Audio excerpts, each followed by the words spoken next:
بہت سارے رستے ہیں اللہ کی طرف جانے کے، لیکن 3 باتیں قرب الہی کے لیے ہمارے بزرگوں نے بڑی زبردست لکھی ہیں۔ سب سے پہلی بات یہ ہے، صوفیاء فرماتے ہیں کہ اگر رب کا قرب چاہتے ہو تو ہر وقت اپنے رب کی رحمت کی امید رکھا کرو۔ خوش نہیں ہوئے آپ اس بات سے؟ ہر وقت اللہ کی رحمت کی، اور فرماتے ہیں دل سے امید رکھا کرو اور زبان سے اپنے رب کی رحمت کا ذکر کیا۔ ہر وقت کہا کرو کہ میرا اللہ بڑا ہی مہربان، میرا اللہ بڑا ہی کریم۔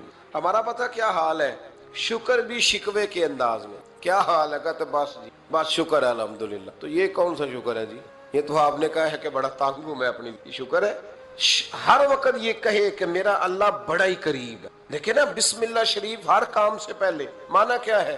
بسم اللہ الرحمن الرحیم، یعنی تو کہہ اس رب کے نام سے جو بڑا ہی مہربان ہے، جو نہایت ہی رحم کرنے والا ہے۔ ہر وقت کیا ہے کہ میرا اللہ بڑا مہربان ہے، میرا اللہ بڑا رحم۔ ہر وقت وہ خاص ذوق، وہ درد، وہ شوق، بس تو کہے کہ یار جو اللہ نے مجھے دیا ہے وہ شاید اللہ نے کسی اور کو دیا ہی نہیں۔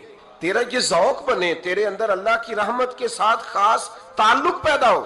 میرے رسول کریم علیہ السلام ہر مقام پہ اپنے رب کی رحمت کا ذکر فرماتے۔ بات کسی کی ہو رہی ہوتی، حضور چھیڑ اللہ کی رحمت کا ذکر دیتے۔ ایک صحابی چڑیا کے بچے اٹھا کے لے آئے، وہ چڑیا شکایت لے کے آئی اور حضور کے کندھے پہ بیٹھ کر شکایت کرنے لگی کہ حضور آپ کے صحابی نے میرے بچے اٹھا لیے۔ بات تو چڑیا کے بچوں کی ہو رہی تھی نا، تو رسول کریم فرمانے لگے اس کے بچے چھوڑ دو۔ اور پھر حضور فرمانے لگے دیکھو یہ چڑیا اپنے بچوں سے کتنا پیار کرتی، جب چڑیا اتنا پیار کرتی ہے تو رب اپنے بندوں سے کتنا پیار کرتا ہو، اللہ کتنی رحمت والا ہوگا۔ یعنی ہر بات میں رسول کریم نا، ہر بات میں اللہ کی رحمت کا ذکر۔ ایک جنگ کا موقع ہے تو صحابہ کرام علیہم رضوان فرماتے ہیں کہ دوران جنگ ایک عورت کا بچہ کھو گیا، اور بچہ بھی دودھ پیتا تھا۔ دودھ پیتا بچہ کچھ دیر ملے نا تو ماں کی چھاتیوں میں دودھ جوش مارتا ہے۔ دودھ پیتا بچہ کھو گیا تو عورت دیوانوں کی طرح، مجذوبوں کی طرح بچہ تلاش کرتی، میرا بچہ میرا بچہ، کبھی ادھر جاتی ہے کبھی ادھر جاتی ہے، ڈھونڈتی ہے، تلاش کرتی، پریشان ہوتی۔ میرے رسول کریم کی نظر پڑ گئی، حضور کی نظر رحمت ہو گئی، تو محبوب فرمانے لگے صحابہ بتاؤ اس کا بچہ ڈھونڈو۔ ایک صحابی کہنے لگے حضور مجھے پتا ہے کہاں ہے، ابھی ملوا دیتا ہوں۔ تو حضور نے فرمایا یہ اپنے بچے سے کتنا پیار کرتی۔ عرض کی حضور نہ کوئی ماپ سکتا ہے، نہ کوئی تول سکتا ہے، نہ کوئی اندازہ کر سکتا ہے۔ حضور کی آنکھوں میں آنسو آ گئے۔ فرمایا ذرا ایک بات تو بتاؤ یا رسول اللہ پوچھئے۔ فرمایا اگر اس کا بچہ اسے مل جائے تو یہ اسے آگ میں ڈالے گی؟ صحابہ عرض کرنے لگے حضور ہو ہی نہیں سکتا، یہ تو گرم ہوا نہیں لگنے دے گی۔ تو حضور فرمانے لگے میرا رب اس سے بہت بڑھ کر اپنے بندوں سے محبت کرنے والا ہے، اور اس سے بہت بڑھ کر اپنے بندوں پہ رحم کرنے والا ہے۔ وہ بھی چاہتا نہیں کہ اس کے بندے جہنم میں جائیں، وہ بھی چاہتا۔ حضور ہر لمحہ اللہ کی رحمت کا ذکر کرتے ہیں، صبح سے شام تک نا۔ آج آپ نے جمعے سے لے کر تراویح تک، عشاء تک، وہ جو گھٹنا درد کرتا ہے نا اس کو مہربانی کر کے چھوڑ دیں، اور جو بچہ نافرمان ہے اس کو بھول جائیں۔ آج سارا دن نا اللہ کی رحمت کا ذکر کریں کہ اللہ بڑا ہی کریم ہے، اس کے فضل کا ذکر کریں۔ ایک کاروبار ہی نہیں نا چلتا، پیر تو چلتے ہیں نا اللہ کے فضل سے، زبان تو چلتی ہے نا، ہاتھ آنکھیں یہ سارا کچھ چل رہا ہے نا۔ جو شے نہیں نہ چل رہی اس کو آج چھوڑ دے، مہربانی کریں۔ جو ساری چل رہی ہیں اس پر تو اللہ کی رحمت کا اظہار کریں، اس پر تو غور فرمائیں۔ امام غزالی نے بڑی خوبصورت روایت لکھی، حضرت ابو ہریرہ رضی اللہ تعالیٰ عنہ فرماتے ہیں کہ ہم لوگ بیٹھے تھے تو یکا یک ایک دیہاتی عرابی آیا، یکا یک اندر داخل ہوا، السلام علیکم کہا۔ بندہ بڑا سادہ تھا، یہ بھی نہیں پوچھا کہ باتیں کیا ہو رہی تھی، کوئی سوال جواب نہیں۔ سلام لینے کے فوراً بعد عرض کرتا یا رسول اللہ ایک مسئلہ پوچھنا تھا۔ کہتے ہم حیران ہو گئے کہ یار پہلے پوچھ تو لے، پہلے کیا بات ہو رہی ہے، آتے ہی اپنی چھیڑ دی ہے۔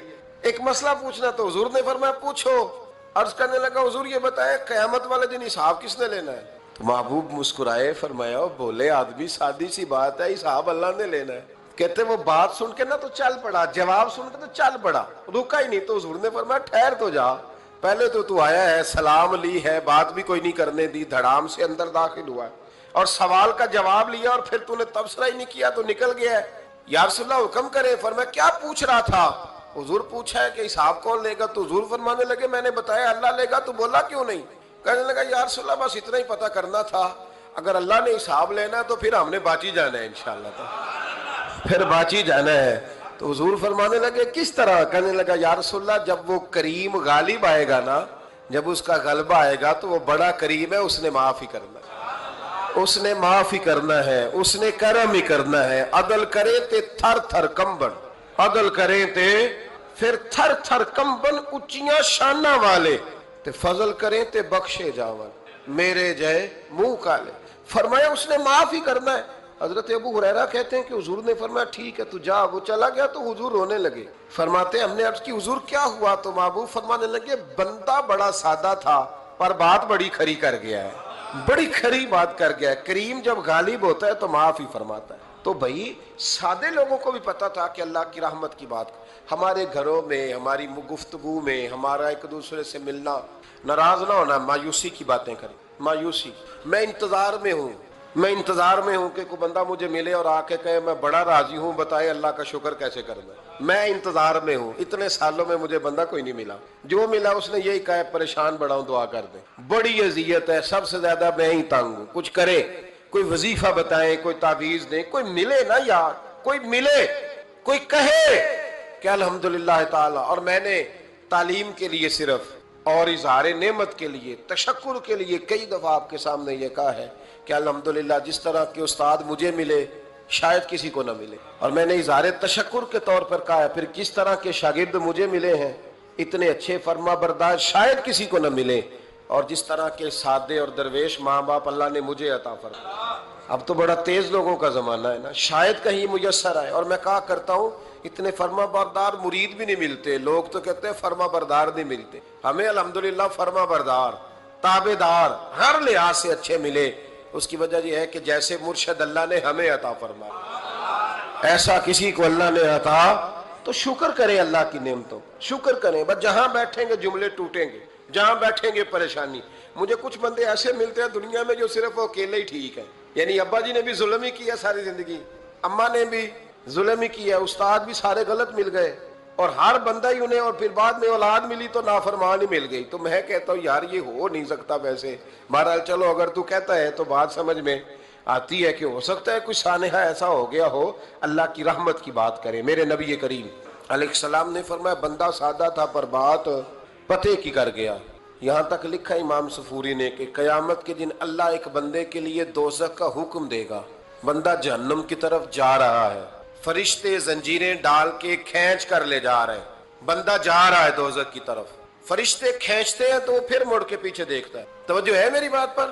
ادھر دیکھنا ذرا، وہ کئی دفعہ کسی کو کھینچتے ہیں نا تو مڑ مڑ کے پیچھے دیکھتا ہے۔ چلو آپ کو سمجھاتا ہوں، سمجھ آ جائے گی۔ وہ جب سکول جانے کو دل نہیں نہ کرتا تھا جی، انتے سی لیکچر دینے نا اپنے بچیاں نو، اور بڑا 1.5 گھنٹے کا، بچے ناراض نہ ہو جائے، جب وہ کبھی جس نلائق کا سکول جانے کو دل اور اس کو کھینچتے تھے تو وہ پلٹ پلٹ کے پیچھے جاتا نہیں۔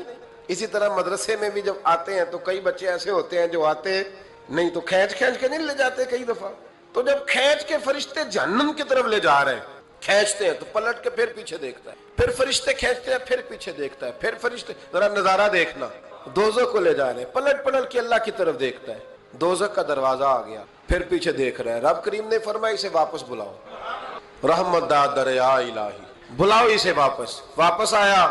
اللہ نے فرمایا بتا تو پلٹ پلٹ کے کیا دیکھتا تھا؟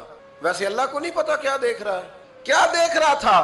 تو رو پڑا، عرض کرنے لگا مالک میرا یقین تھا کہ تو بڑا ہی قریب، اللہ میرا ایمان تھا تو بڑا رحیم ہے، اللہ میرا ذہن تھا تو معاف کرنے والا ہے۔ جب فرشتے کھینچتے تھے نا تو شیطان مجھے کہتا تھا اب تو جہنم میں جائے گا، پر میرا یقین کہتا تھا نہیں، رب نے معاف کر دینا، اللہ نے معافی دے دینی ہے، بخشا جاؤں گا۔ پھر شیطان کہتا تھا جب فرشتے کھینچتے تھے، میں کہتا تھا نہیں معافی مل جائے گی، یا اللہ دوزخ کا دروازہ آ گیا پر میری امید نہیں ٹوٹی، اللہ دروازہ جہنم کا آ گیا پر میری امید نہیں ٹوٹی۔ اور جب میں نے آخری دفعہ پلٹ کے دیکھا تیری آواز آئی کہ واپس لاؤ، تو میرے اندر سے آواز آئی کہ لے بھئی تیرا یقین جیت گیا ہے، تیرا ایمان جیت گیا ہے، تیرے اندر کی روحانیت کامیاب ہو گئی۔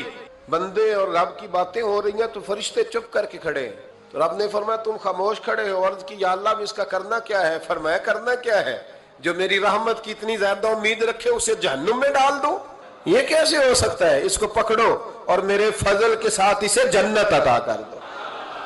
تو پہلی بات یہ کہ اللہ کی رحمت کی امید رکھیں، صبح سے شام تک کہیں الحمدللہ، کیا کہیں؟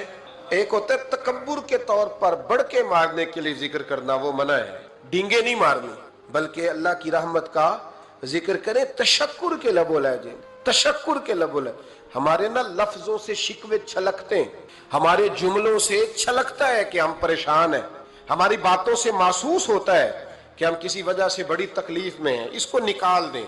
جب بندہ اللہ کی رحمت کی امید کرے گا تو اللہ بھی پھر رحمت، فضل اور کرم کے بادل ہی برسائے گا۔ دوسری بات ہمارے بزرگوں نے لکھی ہے، اگر اللہ کے قرب کا رستہ طے کرنا ہے تو وہ اس طرح ملے گا کہ اللہ کے ہر فیصلے پہ راضی ہو جاؤ۔ جہاں اللہ نے مجھے بٹھایا ہے میں راضی ہو جاؤں، جہاں اللہ تبارک و تعالیٰ نے میرے بھائی کو بٹھایا ہے وہاں میرا بھائی راضی ہو، جہاں جہاں اللہ نے ہمیں بٹھایا ہے ہم اس جگہ پہ راضی۔ معاملہ پتہ کیا ہے، ہم اپنی مرضی کا فیصلہ چاہتے ہیں اور مرضی تو اللہ کی چلے گی، مرضی اللہ کی چلے گی۔ میرے رسول کریم علیہ السلام نے صحابہ سے پوچھا تم کون ہو؟ حضور مومن، فرمایا ایمان کی دلیل دو۔ یہ بات مجھ سے کو پوچھے تو شاید میں جھگڑا کروں کہ ایمان کی دلیل۔ حضور نے فرمایا کون ہو؟ یا رسول اللہ مومن۔ فرمایا دلیل دو۔ حضور دلیل ہے ہمارے پاس، دو۔ یا رسول اللہ اللہ نعمت دیتا ہے تو ہم شکر ادا کرتے ہیں، مصیبت ڈالے تو صبر کرتے ہیں، اور جو فیصلہ اللہ ہمارے حق میں کر دے ہم اس پر راضی رہتے ہیں۔ میرے محبوب کا چہرہ خوشی سے کھل اٹھا، فرمایا تمہیں مبارک ہو، تم تو واقعی بڑے پکے مومن ہو، تم مومن ہو، اگر اللہ کے فیصلوں پہ راضی رہتے ہو تو پھر تم۔ حضور فرماتے ہیں کچھ لوگوں کو اللہ قیامت میں بغیر حساب کتاب جنت میں داخل کرے گا، فرشتے پوچھیں گے پل صراط سے ہوا ہے، وہ کہیں گے دیکھی نہیں، میزان عمل تلوائے، وہ کہیں گے دیکھا ہی نہیں، کیسے آ گئے؟ تو کہیں گے خدا کے فضل سے آ گئے۔ فرشتے پوچھیں گے تمہارا عمل کیا تھا؟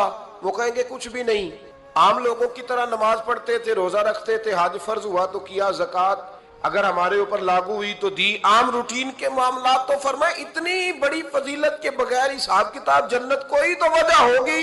تو بندے عرض کریں گے وجہ ایک ہی تھی کہ رب جو ہمارے حق میں فیصلہ کرتا تھا ہم اس پر راضی ہو جایا کرتے، ہمیں کوئی شکوہ اس پر رہتا۔ علامہ ڈاکٹر محمد اقبال رحمت اللہ علیہ، توجہ ہے میری بات پر؟ ادھر دیکھنا ذرا میری طرف، اللہ آپ کو خوش رکھے۔ کچھ لوگ نا جی کہتے ہیں ڈاکٹر اقبال نے داڑھی کیوں نہیں رکھی تھی؟ تو یہ غلطی کی علامہ اقبال نے، رکھنی چاہیے تھی۔ ناراض ہو گئے آپ لوگ، جو جس کی غلطی ہے وہ اس کی یہ غلطی ہو گئی ان سے، انہوں نے نہیں ٹھیک کیا۔ اب اقبال کے داڑھی نہ رکھنے سے کیا سنت کی مخالفت پر اسے ڈگری دی جائے گی؟ وہ میں ہی کیوں نہ ہوں، جو کام خلاف سنت ہے وہ بہرحال۔ لیکن میرا سوال یہ ہے کہ اقبال نے تو صرف داڑھی نہیں رکھی، باقی سارے کام اچھے کیے، تو آپ باقی کے تو سارے اچھے کر لینا۔ اقبال نے جو کام کیا، جو دین کا درد دیا، جو پیغام دیا، جو جدوجہد کی، اس کو تو سمجھ لو نا۔ مطلب صرف داڑھی پہ آ کے دلیل پکڑتے ہو۔ علامہ اقبال نے مکان بھی نہیں بنایا اپنا، کتنا بڑا آدمی ہے، کوئی جائیداد ہے اس کی؟ تسی بھی چھوڑو مکان سارے۔ اقبال وہ دیکھیں نا، بابے بلے شاہ کی لوگ مثال دے دیں گے، بابا صاحب مجذوب آدمی تھے، تو بابا صاحب کے حصے میں تو کئی مربع زمین آتی تھی، وہ بھی انہوں نے نہیں لی۔ ہمارا ملانگ روٹی کا اس کو پتا ہے، نوٹوں کا بھی پتا ہے کہ 5000 والا کون سا ہے، 100 والا کون سا ہے، باقی ٹائم وہ بابا بلے شاہ بن جاتا ہے۔ یہ کون سا سٹائل ہے کہ مرضی کی چیز آئی تو قابو کر لی؟ تو ڈاکٹر اقبال نے یہ درست کیا، لیکن اس کے باوجود ہمارا نظریہ ہے کہ اللہ اس کی یہ خطا معاف کرائے گا، پر بندہ بڑا باکمال تھا، یہ بڑی خوبی تھی، اور اس میں بھی کچھ حکمت ہوگی، کچھ باتیں ایسی انہوں نے لکھی ہیں بعض جگہوں پہ۔